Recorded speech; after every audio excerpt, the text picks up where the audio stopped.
এই সমস্ত lifestyle disorder থেকে বেরিয়ে আসার জন্য যোগা বা এই ধরনের আমরা যে একটা ওয়েলনেসের প্রোগ্রাম করি, তো সেটা সবাইকে আমি বলবো যে আপনারা চেষ্টা করুন সময় বের করে নিজেদেরকে হেলথ অ্যান্ড ফিটনেস মেনটেন করার জন্য এটা করতে। সেকেন্ডলি যেটা বলবো সেটা হচ্ছে যে আপনারা যেমন বছরের শেষে ইন্স্যুরেন্সের জন্য, মেডিক্লেমের জন্য একটা বাজেট রাখেন, এটার জন্য প্লিজ রাখুন।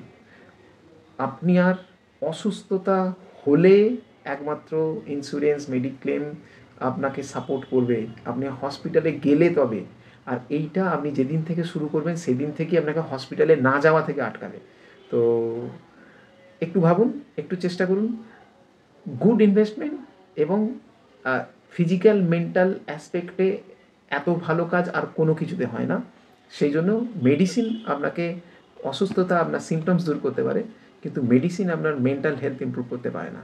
সুতরাং এই ইম্পর্টেন্সগুলো বুঝুন, বুঝলে আপনারা নিজেও সময় বের করতে পারবেন, প্র্যাকটিস করতে পারবেন। অসংখ্য ধন্যবাদ।